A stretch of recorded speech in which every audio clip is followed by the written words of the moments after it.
Welcome to part 4 of my series on whip fishing.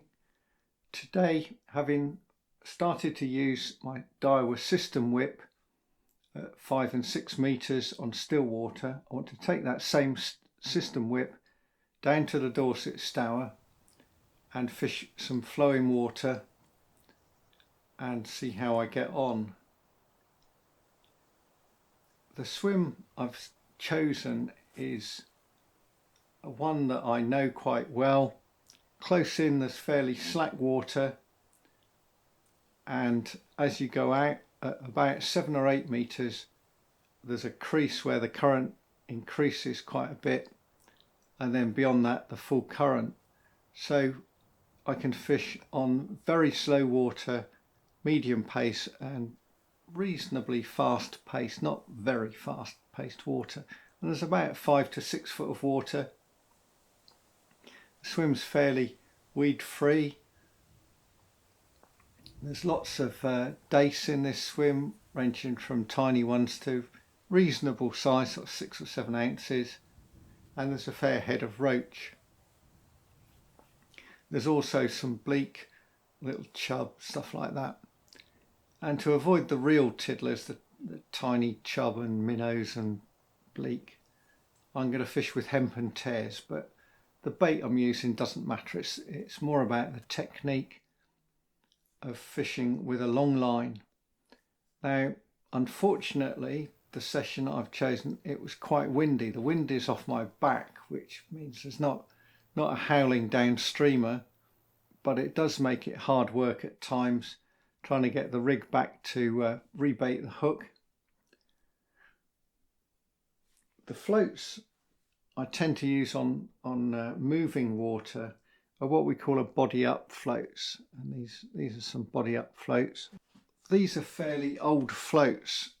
One is a Britannia tackle, which was Dick Clegg's old company. That's 3/4 gram with a cane stem nylon bristle.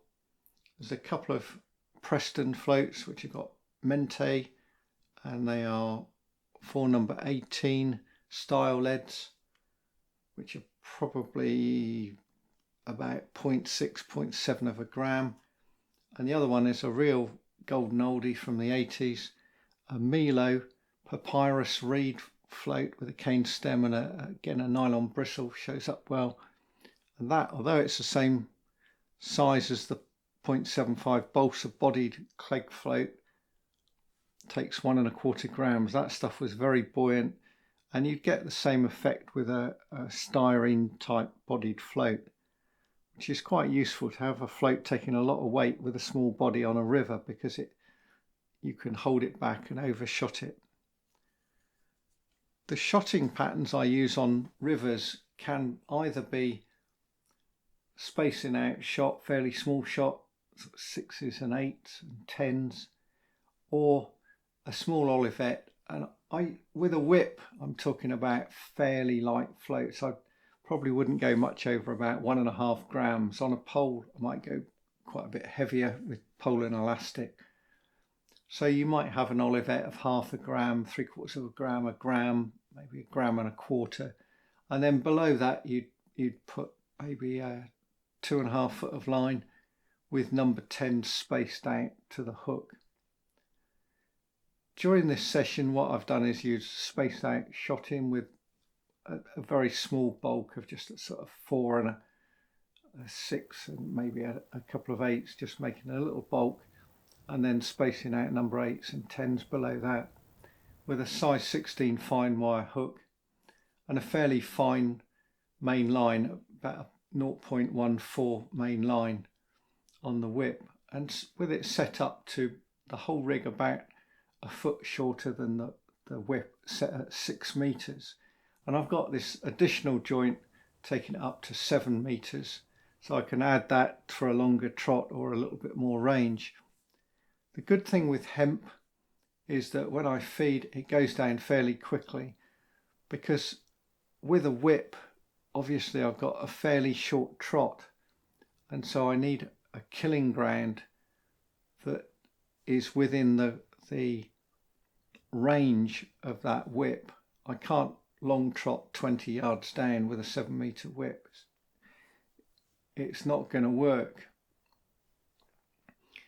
What the whip gives you with this length, as does a pole even more so, is a great deal of control over the float. It's also a very fast method. You're in and fishing. There's no messing around with reels, paying out line. You just move the whip and control the float at the speed you want. You can run it atom, as we say, which is just let it go at the speed of the current, or you can just ease back very gently, or you can even hold it back fairly hard.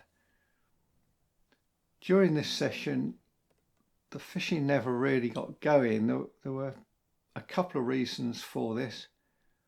The first one, that the river was up a little bit, and I think the water was quite cold, so for hemp and tares to really go, you need some hot weather, and we simply at this time had not had any hot weather. The temperature has been around about 18 degrees C, whereas when you get a proper heat wave, the river gets warm, and the roach especially will really go for hemp and tares, so they're a little bit iffy.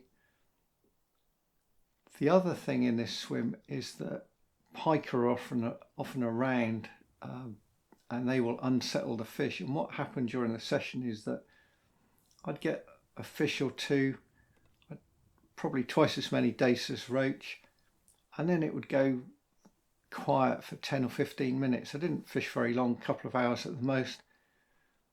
And then I'd get another fish, and then maybe another 10 minutes, and then another one, and then 20 minutes, then a couple in a row. They didn't seem to pick any one spot. I did try further out, extending the whip to 7 metres. That found a few more fish. And like I said, it sort of stop-start. There was some evidence that someone had fished it the day before, and when I came off the river, I met someone who said that he had fished it the day before and he'd found it a bit stop-start. Right at the end of the session, I was just about to pack up, and I hit a fish, not very big, and suddenly it went very heavy, and as I suspected, there was a pike in there. The pike had taken the fish. I could feel it on the whip, trying to turn the fish in its mouth. And a pike on poles and whips behave funny. You can often just bring them up to the top, and with a pole, especially in elastic, you can often get a pike out quite easily. I don't know why. On a rod and reel, they tend to fight much harder. This one kept coming up to the top, then it would go down.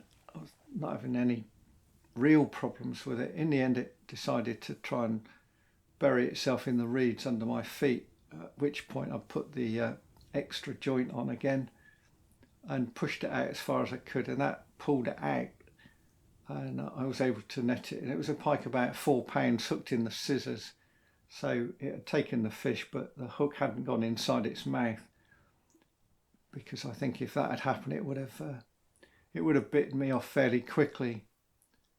I hope you've enjoyed this session on the whip. Like I say,